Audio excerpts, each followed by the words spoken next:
मनुष्य का उद्धार कोई और नहीं कर सकता। उद्धरेदात्मनात्मानम, अपना उद्धार स्वयं को ही करना होगा। संत महात्मा गुरुदेव शास्त्र ऋषि मुनि ये आपको उपदेश दे सकते हैं, चलने की राह बता सकते हैं, लेकिन चलना आपको ही पड़ेगा। जिस दिन शरीर रोग से ग्रसित होगा और प्राण शरीर को छोड़ने वाले होंगे, उस समय भयानक पीड़ा और कष्ट से युक्त होकर जब प्राण छूटेंगे तो ना आपका पद रहेगा, न रुपया रहेगा, न रिश्ते नातेदार रहेंगे। आप अकेले जाएंगे और अपने कर्मों का बोझा लेकर जाएंगे। और आए काहे के लिए हैं?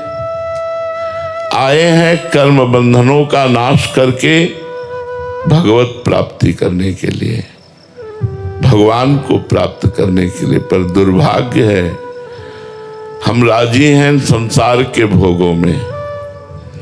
तो भगवान कहते हैं उद्धरेदात्मनात्मानम नात्मानम अवसादे, तुम्हारा दूसरा कोई कल्याण नहीं कर सकता। आशीर्वाद मांगने की जरूरत नहीं है, तुम्हें कर्तव्य कर्म करने की जरूरत है। अगर आप अपने कर्मों को बिगाड़ लेंगे तो किसी का भी आशीर्वाद आपका मंगल नहीं कर सकता। पक्का नोट कर लो ये बात। जब रावण ने अपने कर्म बिगाड़ लिए, बड़ा विद्वान था, अद्भुत विद्वान था, अद्वितीय विद्वान और योद्धा था। परम पवित्र कुल पुलस्त में, पुलस्त कुल का पौत्र है ये, उत्तम कुल पुलस्त करनाथी। लेकिन आचरण बिगाड़ लिया, कर्म बिगाड़ लिया, और भगवान शंकर का अनन्य भक्त, भगवान शंकर की उपासना करने वाला, देखो सब कुछ है, आचरण बिगड़ गया तो भगवान शंकर ने ही लंका जला दी हनुमान जी का रूप रख करके। हनुमान जी कौन है? 11वें रुद्र का अवतार है, भगवान शंकर का अवतार है। शंकर सुवन केसरी नंदन। अगर हम पढ़े लिखे हैं, भगवान ने हमें मनुष्य जीवन में बुद्धि दी है, हम दूसरे का अहित करेंगे और जो शास्त्र निषेध करता है कि ये नहीं करना चाहिए, कानून कानून है, कानून के खिलाफ अपराध है, तुम्हारी समझ में भले अपराध ना हो लेकिन कानून के खिलाफ अपराध है। ये हमारे शास्त्र क्या है? ये भागवतिक लॉ है, कानून है। अगर इनके विरुद्ध चलोगे तो पाप कर्म बनेगा, और पाप कर्म का फल होता है दुख, अशांति, चिंता, शोक, भय, मृत्यु और नीच योनियों में जाना। इसलिए आपको कमर कसनी पड़ेगी अपने उद्धार के लिए। अगर इस जन्म में उद्धार ने माना, आप इस समय बहुत बड़े पद में बैठे हैं, लेकिन अगली योनि हो सकती है सुअर कुत्ता की मिले, हो सकता है भूत प्रेत बनना पड़े, क्योंकि भजन है नहीं, भगवान के प्रति समर्पण है नहीं। खूब मनमानी रुपया इकट्ठा किया, मनमानी भोग भोगे, मनमानी आचरण किए, तो इनका परिणाम भी तो मिलेगा। और इनका जब परिणाम मिलेगा तो भोगना बहुत कठिन होता है। कह देना बात सहज होती है, अरे यार हम देख लेंगे बाद में, नहीं देख पाओगे। ऐसे भयानक भयानक पीड़ा और कष्ट है कि केवल स्वयं को भोगना होता है, दूसरा कोई नहीं जानता। ये पक्की बात है कि कलयुग में मन मलिनता की तरफ भागता है। इसे शास्त्र की बातें अच्छी नहीं लगती, संतों की बातें अच्छी नहीं लगती। ये बुरी बातों को करने में बड़ा खुश रहता है मन जो है, बुरी बातों को, शराब पीना, मांस खाना, पराई स्त्री से व्यभिचार करना, घूस लेना, दूसरों को सताना, बहुत तरह से गंदी बातों में, अपराध में ये खुश रहना चाहता है। यद्यपि खुशी अपराध में नहीं है, खुशी तो सत्य मार्ग में चलकर दूसरों को सुख पहुंचाने में है। ऐसा क्यों है? क्योंकि हमारा मन मलिन हो गया है। अब इस मलिन मन को पवित्र करने के लिए कलयुग में दूसरा साधन नहीं है। जैसे आप यमुना जी को देख रहे हैं, कितनी श्रद्धा है आपकी यमुना जी पर। आप स्नान करोगे तो आपकी श्रद्धा के अनुसार फल मिलेगा। गंगा जी, यमुना जी जो पवित्र हमारे पापों का नाश करने वाली हैं, उनमें ऐसे सीवर नालियां बड़ी बड़ी डाल दी गई हैं कि ये पवित्र तीर्थ हमारे आज कलयुग का ऐसा प्रभाव। यहाँ यहीं से बैठने को देखने में जूता चप्पल धोना, ऐसे ये वो सब बहता जा रहा है। मतलब वो बड़े बड़े नाले, लेकिन गंगा जी तो गंगा जी हैं, यमुना जी तो यमुना जी हैं, पर हमारी कलयुगी श्रद्धा इन पर नहीं बन पाएगी। गया उद्धार का क्षेत्र जो हमारे लिए गंगा यमुना परम पावन, यज्ञ, पवित्र घी मिलना, पवित्र मंत्र वेत्ता ब्राह्मण मिलना, पवित्रता का पूरा यज्ञ का सांगोपांग निर्वाह होना बड़ा कठिन है, बड़ा कठिन है। थोड़ी सी त्रुटि हो जाए तो यज्ञ का फल नहीं मिलेगा। थोड़ी सी मंत्र में त्रुटि हो जाए तो यज्ञ का फल नहीं मिलेगा। ऐसे मंत्रवेत्ता, ऐसे शुद्ध पदार्थ सब। यज्ञ गया, तपस्या, सर्दी आई तो हीटर और गीजर, गर्मी आई तो कूलर और एसी और फ्रिज और दुनिया, ये तपस्या भी गई। कौन तपस्वी है कि गर्मी को बर्दाश्त करके, सर्दी को बर्दाश्त करके, भूख प्यास को बर्दाश्त करके और फिर तपस्या कर रहा हो। तपस्या भी, योग भी। यहाँ हमारी दुर्दशा है कि हम बिना भोगों के जी नहीं सकते। आप देखो जरा चिंतन करके, तो योग और भोग दोनों विपरीत है। हमारी दृष्टि भोग में है। आप देख लो अंदर से, सुबह जगने से लेकर सोने तक भोग में ही दृष्टि रहती है। अंदर से देखो, ये खाना है, पीना है, देखना है, सुनना, ये भोगना, ये छूना, ये संग्रह करना। ये कभी ये चिंतन आता है यहाँ से जाना है? कभी ये चिंतन आता है कि मुझे भगवत साक्षात्कार करना है? नहीं। तो बोले क्यों? क्योंकि कलयुग ने मन को मलिन कर रखा है। अब अंतर्मल के नाश का एकमात्र उपाय रह गया है नाम। कृतयुगे ध्यायते विष्णुम त्रेतायाम यजते मखई द्वापरे परिचर्यायाम कलो तद्धरि कीर्तनात्। सतयुग में ध्यान के द्वारा भगवत प्राप्ति होती थी। आंख मूंदो, देखो ध्यान में क्या दिखाई देता है? अंधेरा। ईमानदारी की बात देखो, बेईमानी से कहोगे कि हमको ये दिखाई देता, हम नहीं मानेंगे। ईमानदारी से देखो, आंख मूंदो तो अंधेरा दिखाई देता है। मन एक सेकंड भी रुकना नहीं चाहता तो ध्यान कैसे लगाओगे? ध्यान के लिए तो बहुत बड़ी आवश्यकता है। यम, नियम, आसन, प्राणायाम, प्रत्याहार, तब ध्यान, तब ध्यान।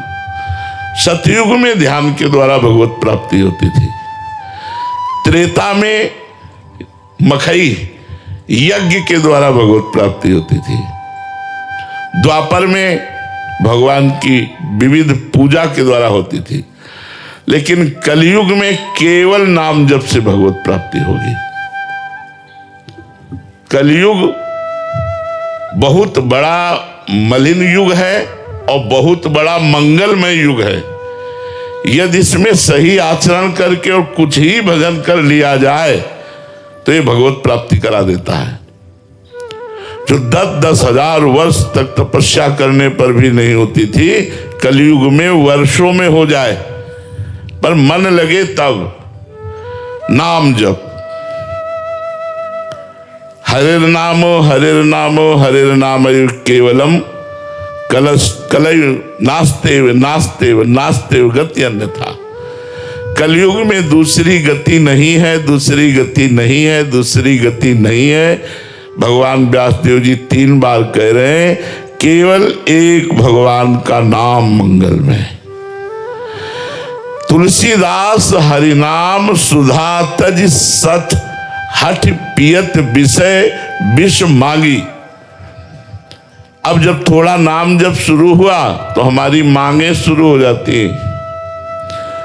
तुलसीदास जी कहते हैं, भगवान नाम रूपी अमृत का त्याग करके, बेच करके ये विषय विष मांग रहा है। भगवान हमको ये दे दो, भगवान हमको ये दे। अरे भगवान का नाम जब करो कि भगवान आपके नाम से प्रेम हो जाए, आपसे प्रेम हो जाए, संसार से हमारा उद्धार हो जाए। ये जितने भी भोग आप भोग रहे हैं, कोई ऐसा भोग बताओ जो आज तक आपको सुखी कर पाया हो। क्योंकि गीता में भगवान श्री कृष्ण कहते हैं, ये ही संस्पर्शजा भोगा दुख योनय एवते आद्यंतवंतः कौन्तेव न तेषु रमते बुधा।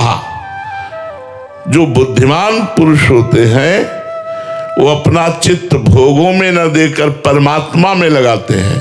एक एक सेकंड हमारे जीवन से जा रहा है, हम मृत्यु के नजदीक पहुंच रहे हैं। कौन सी घटना हमारे प्राण ले ले हमें पता नहीं। हमारे पास नाम रूपी धन है नहीं। कबीरा सब जग निर्धना धनवंता नहीं कोई, धनवंता सोई जानिए जाके राम नाम धन होए। नाम रूपी धन कमाया नहीं, अब तुम्हारी दुर्दशा को कौन बचाएगा। इसलिए ये ही संस्पर्शजा भोगा दुख योनय एवते। जितने भी भोग हैं इनका परिणाम दुख मिलेगा। आद्यंतवंता, ये प्रारंभ में भी और अंत में भी दुखमय ही है। न तेषु रमते बुधा। इसलिए जितने से शरीर यात्रा हो जाए उतने विषयों का भोग करो। पवित्र भोजन पाओ, पवित्र जल पियो, पवित्र वस्त्र धारण करो, पवित्र विचारवान बनो, दूसरों का कल्याण हो, अपना कल्याण हो, दूसरे सुखी रहें, हम सुखी रहें, हमारी समाज, हमारा राष्ट्र समृद्ध और सुखवान बने, ऐसे हमारे विचार हों। तो इंद्रियों के द्वारा प्राप्त होने वाले भोगों में ही सुख खोजने वाला मूढ़ पुरुष होता है। बुद्धिमान पुरुष कभी भोगों में रमता नहीं, आवश्यकता के अनुसार उनको स्वीकार करके सत्य मार्ग का अनुसरण करता है, भजन करता है। जो भी कर्म करता है वो बहुत सोच समझ के कर्म करता है। छोटे से भी कर्म का आपको फल मिलेगा। एक महात्मा मांडव्य ऋषि 8 वर्ष के बच्चा थे, तो खेल रहे थे। खेल खेल में उन्होंने तितली पकड़ी और उसकी गुदा में बबूल का कांटा डाल के छोड़ दिया। तो जब मांडव्य ऋषि के रूप में तपस्या कर रहे थे तो राजा के यहाँ से चुरा कर चोर लोग भाग रहे थे संपत्ति, तो उनका पीछा करते हुए वो आए। तो उन्होंने सोचा ऋषि के आश्रम में यदि हम छुप जाएं तो बच जाएंगे। वो छुप गए। राजकर्मचारियों को पता चला तो मैं ऋषि सहित उन चोरों को माल सहित बंदी बना लिया। अब जब माल सहित बंदी बना लिया तो वहां सफाई देने की क्या बात है, सीधे सूली की सजा। तो उन महात्मा को भी सूली पे बैठाल दिया गया, जो मांडव्य ऋषि, महाभारत में एक प्रसंग आता है। अब जो ही सूली उनके गुदा द्वार में घुसी तो ध्यान भंग हुआ और पद्मासन लगाकर सूली पर बैठ गए। तेजस्वी महात्मा थे। जब दूसरे दिन अन्य अपराधियों को सूली की सजा देने का समय आया तो पुराने मृत अपराधियों को उतारा जाता था, तो वहां सब तो मर गए थे लेकिन मांडव्य ऋषि आसन पर बैठे थे। कांप गए। राजा सहित सब आकर चरणों में गिरे। मांडव्य ऋषि ने कहा, सूली हटा दो, हम तुम्हें दंड नहीं देंगे, हम यमराज को दंड देंगे जाके। उन्होंने, मुझे याद है जीवन में कोई पाप नहीं किया, फिर भी दंड क्यों दिया? शूली हटाई गई, हटी नहीं, काटी गई, तो उन्हें अणिमांडव्य ऋषि कहा गया। वो यमराज के पास गए और उन्होंने कहा ये सूली मेरे क्यों घुसी, क्यों, कौन सा अपराध, मैं तो बचपन से तपस्या कर रहा हूं। तो उन्होंने दिखाया कि 8 वर्ष की अवस्था में आपने तितली की गुदा में बबूल का कांटा छोड़ दिया, उसके फलस्वरूप आज आपको सूली की सजा भोगनी पड़ी। आप समझ रहे हैं, छोटे से भी कर्म का कितना बड़ा दंड मिलता है। यहां भी देख लो, अपराध होता है 5 मिनट 10 मिनट और सजा होती है 20 साल, आजीवन, आजीवन कारावास या मौत की सजा, फांसी। इसलिए बुद्धिमान बनो, भोगों की तरफ आकर्षित होकर नशा कर गंदे आचरण करके अपने जीवन को बर्बाद मत करो। बड़ा कीमती और देवताओं के लिए भी दुर्लभ ये मनुष्य देह है। भगवान ने संसार को दुखालयम कहा, यहां कभी कोई सुखी होकर गया ही नहीं। तो इसी से बचने के लिए तो सत्संग है, इसी से बचने के लिए तो भगवान नाम जप है कि मृत्यु से सब कोई डरा, मेरो मन आनंद, कब मरी हो कब भेटी हो पूरन परमानंद। आप कुछ भी कर लो, डर, चिंता, शोक, निगेटिव विचार, इनसे आप नहीं बच सकते जब तक आप नाम जप नहीं करोगे, पवित्र भोजन नहीं पाओगे, अच्छे आचरण नहीं करोगे। जगत में द्रोह पैदा करके यहां से जो जाएगा उसे यहां अवश्य जन्म लेना पड़ेगा और द्रोह का हिसाब देना पड़ेगा। छल कपट द्रोह करके धन कमा करके आप सुखी नहीं हो सकते। 2 मित्र थे, दोनों बंबई धन कमाने के लिए गए। छोटा मोटा ऐसे ही कार्य करते करते थोड़ा धन हुआ, फिर दुकान खोली, फिर और धन। एक समय आया दोनों ने मिलकर एक होटल खोला। बहुत पैसा एकत्रित होने लगा होटल से। एक के मन में दूसरे के प्रति द्रोह पैदा हो गया कि इसको अगर मार डाला जाए तो पूरे होटल के मालिक हम हो जाएंगे। मारने में क्या लगता है, भोजन में पेय पदार्थ में जहर मिला के दे दिया, वो मर गया। अब तो अकेले मालिक। जब गांव लौट करके आए तो गांव वालों ने पूछा वो तुम्हारे साथ गया था? बोले बस वो थोड़ी देर ही साथ रहा, इसके बाद वो कहां चला गया मुझे कोई पता नहीं, सांप बच गए। अब गांव में आकर खूब जमीन खरीदी, बढ़िया मकान बनाया। बंबई से तो चल ही रहा था होटल से। कुछ समय बाद ब्याह हुआ। ब्याह होते ही 1 वर्ष बाद लड़का पैदा हुआ। लड़का पैदा तो खुशी ही खुशी, आनंद ही आनंद छा रहा है। धीरे धीरे लड़का सयाना हुआ, उसे अमेरिका पढ़ने के लिए भेजा। खूब पैसा खर्चा कर, क्योंकि पैसा है। अब कैंसर हो गया लड़के को। अब ऐसी उल्टा चक्र चला कर्म का, फिर पैसा खर्चा होना शुरू हुआ। धीरे धीरे जमीन बिकी, होटल बिका, सब बिका, कर्जा हो गया। अब पैसा खर्चा करने के लिए नहीं, तब लड़के को बीमारी अवस्था में फिर घर लाए और पैर छाती से लगा के उसके रख के रो रहे थे, बेटा अब क्या करूं? तो उसने कहा बेटा अब क्या करूं, एकांत में जो जहर दिया था उसी का कर्म फल तुम्हें देने के लिए मैं आया हूं। मैं तुम्हारा बेटा बेटा नहीं हूं। देख तेरा सर्वनाश करके अब मैं जा रहा हूं और तू जीवन भर अब तड़पेगा और दुखी रहेगा और कष्ट को भोगेगा। ये संतों के द्वारा दृष्टांत दिया गया। यदि आप पाप कर्म करेंगे तो आपके घर में ही वो पाप कर्म कोई रूप लेकर ऐसा पैदा होगा जो जीवन भर आपको दुख देगा, क्लेश देगा, अशांति देगा। इसलिए मनमानी मत करो, शास्त्र के अनुसार चलो, भगवान का नाम जप करो, पवित्र भोजन करो। जब तुम्हारे अंदर नाम भगवान का कृपा प्रसाद होगा तो आप देखोगे आप विशेष आनंदित रहोगे। अभी आनंद को जाना ही नहीं किसे आनंद कहते हैं। त्रिभुवन में जितना आनंद है, त्रिभुवन में यहां से लेके ब्रह्मलोक तक वो माया में है, इसलिए उसे आनंद नहीं कह सकते, उसे सुख कहते हैं। सुख का परिणाम दुख है, हर सुख का परिणाम दुख है। आनंद, परमानंद, अखंडानंद, ब्रह्मानंद, भगवदानंद, ये लेने के लिए हम मनुष्य जीवन में आए हैं और वो केवल भगवान से ही जुड़ने पर मिलेगा। तो जहां निरंतर नाम जप होता है वहीं भगवान से प्रेम प्रकट हो जाता है। देखो अभी भगवान पराये लगते हैं और पराये अपने लगते हैं। जैसे 10 वर्ष का लड़का है तो 10 वर्ष पहले ये कहाँ था, कौन था, आपको पता नहीं, लेकिन 10 वर्ष से तुम्हारे घर में आ गया तो प्राण प्यारा हो गया। और अनेक अनंत जन्मों से हमारे स्वामी भगवान हैं, वो हमें पराये लगते हैं। नाम जप से भगवान से प्रेम हो जाता है, नाम जप से कर्म बंधन कट जाते हैं, नाम जप से पाप नष्ट हो जाते हैं, नाम जप निर्भय और निशोक कर देता है।